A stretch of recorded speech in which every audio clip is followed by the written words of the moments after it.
అనగనగనగనగా ఒక పెద్ద నదిలో చాలా చేపలు నివసిస్తున్నాయి. అవి ఎవరి కంటా పడకుండా చాలా సంతోషంగా జీవిస్తూ ఉంటాయి. వాటికి ప్రశాంతంగా అదే నదిలో ముందుకు వెనక్కి తప్ప వేరే చోటకి వెళ్ళకుండా అక్కడే స్థిరంగా ఎన్నో సంవత్సరాల నుంచి చాలా సంతోషంగా ఉంటూ జీవిస్తూ ఉన్నాయి. వాటికి ఒకరోజు ఎందుకో అపశకునంగా అనిపించింది. అన్నీ కూడా కొంచెం హడావిడిగా ఉన్నాయి. అప్పుడే ఒక వేటగాడు వచ్చి, చేపల వేటగాడు వాటన్నిటినీ చూసి, అబ్బా, ఇక్కడ చేపలు చాలా ఉన్నాయే, వీటన్నింటినీ రేపొచ్చి పట్టుకుంటాను అని తనలో తాను అనుకుంటూ ఉంటాడు. వీటిని ఎలాగైనా పట్టుకొని సంచిలో వేసుకొని మార్కెట్కి తీసుకెళ్తే చాలా డబ్బులు వస్తాయి నాకు అని ఆ చేపల వేటగాడు అనుకుంటూ ఉంటాడు. ఆ మాటల్ని పక్కనే ఉన్న చేపలు కొన్ని వింటాయి. అమ్మో, చేపల వేటగాడు మనల్ని చూశాడే, ఇప్పుడు మనం ఏం చేయాలి, వాడి నుండి మనం తప్పించుకోవాలంటే ఏం పథకం వేయాలి అని బాగా ఆలోచిస్తూ ఉన్నాయి ఆ చేపలన్నీ. ఆ చేపల్ని, ఆ వేటగాడిని ఇద్దరిని పైనుంచి వెళ్తూ ఉన్న ఒక కొంగ చూసింది. ఆ కొంగ అతన్ని, ఆ చేపల్ని బాగా గమనించింది. వాళ్ళు ఏం మాట్లాడుకుంటున్నారు, చేపలు ఏం మాట్లాడుతున్నాయో విన్నది.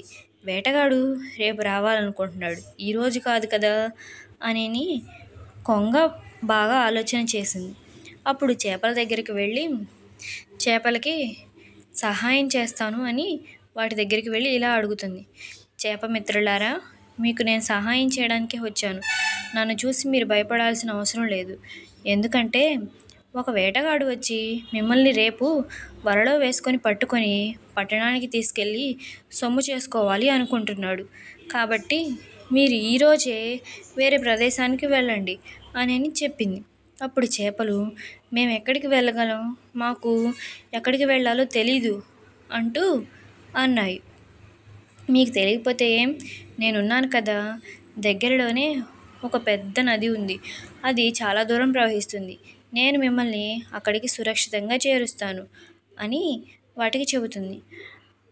రేపు ఖచ్చితంగా వేటగాడు వస్తాయని చెప్పేసి చేపలు కూడా విన్నాయి. పైగా కొంగ సహాయం చేస్తానంది కదా అని చెప్పేసి చేపలు కూడా సంతోషంగా కొంగతోటి, సరే మమ్మల్ని అక్కడికి సురక్షితంగా చేర్చు అంటూ ఆ చేపలన్నీ అనుకుంటాయి. ఇక ఒక్కొక్క చేప కొంగ నోటి దగ్గరికి వెళ్ళి దాని నోట్లో ఇరుక్కొని ఉంటాయి. కొంగ నమ్మకంగా వాటిని చాలా దూరం తీసుకొని వెళ్తుంది. ఎంత దూరం అంటే వాటికి కనపడినంత దూరం తీసుకొని అలా తీసుకెళ్ళిన చేపలన్నింటినీ ఒక్కొక్క దాన్ని తినేస్తూ ఉంది. అలా చాలా చేపలను తీసుకొస్తుంది, అక్కడే పెట్టి తినేస్తుంది. అబ్బా, ఈ చేపలు ఇంత త్వరగా నా వలలో పడతాయని నేను అస్సలు అనుకోలేదు అని చాలా సంతోషపడిపోతూ ఉంది ఆ కొంగ. చేపలు చాలా రుచిగా ఉన్నాయి. ఎన్నాళ్ళు ఈ నదుల్లో నీటిని తాగి ఈ నదుల్లో తిరిగే ఆహారాన్ని కదా ఇవి తింటుంది, అందుకేనేమో ఇంత రుచిగా ఉన్నాయి. అబ్బా, ఇంకా చాలా చేపలు ఉన్నాయి, ఇంకా పీతలు కూడా ఉన్నాయి, ఇప్పుడు వెళ్ళి పీతను తెద్దాము అనుకుంటుంది ఆ కొంగ. ఇక పీత దగ్గరికి వెళ్ళి ఆ పీతను వెళ్ళి తీసుకొని నోట పట్టుకొని రావాలి అనుకుంటుంది. పీత కూడా చాలా సంతోషంగా, ఇప్పుడు నేను సురక్షితమైన ప్లేస్కి వెళ్తాను అంటూ పీత కూడా చాలా ఉత్సాహంగా కొంగ ఎప్పుడెప్పుడు వస్తుందా అని ఎదురు చూస్తుంది. కొంగ రానే వచ్చింది, మరలా దాని నోట పట్టుకొని తీసుకొచ్చింది. ఇక పీతకు అర్థమైపోయింది, అది వేరే ప్లేస్కు తీసుకెళ్ళటం లేదు, ఇక్కడికి తెచ్చి వాటన్నింటినీ తినేసింది అని. ఇక బాగా కోపం వచ్చిన పీత దీనికి సరైన బుద్ధి చెప్పాలి అనుకుంది.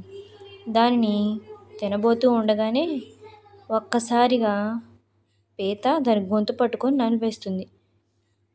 కొంగ అక్కడే పడిపోతుంది. ఇక చిన్నగా వచ్చిన బాటనే మళ్ళా వెనక్కి తిరిగి చేపల దగ్గరికి వస్తుంది. మిగిలి ఉన్న చేపలకు జరిగిన విషయం అంతా చెబుతుంది. ఈ కొంగ ఒట్టి అబద్ధాల కోరు, మనల్ని మాయ చేసి అక్కడికి తీసుకెళ్ళి వేరే ప్లేస్లో వదిలేయకుండా వాటిని తినేసింది.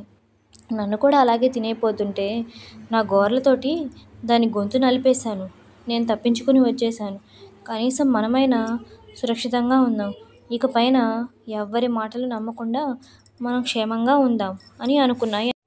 పిల్లలు, మీకు కూడా ఎవరైనా నమ్మించి మోసం చేయాలి అని ఎవరైనా మీ దగ్గరికి వస్తే వాళ్ళ మాటలు నమ్మి వాళ్ళ వెంటే వెళ్ళకండి. వాళ్ళ మాటల అంతరాయాన్ని తెలుసుకొని జాగ్రత్తగా ఉండండి. మీకు ఈ కథ నచ్చిందా? నచ్చినట్లయితే please like, share and subscribe. Thank you for your watching. మన ఛానల్ని సబ్స్క్రైబ్ చేసుకోండి. Thank you.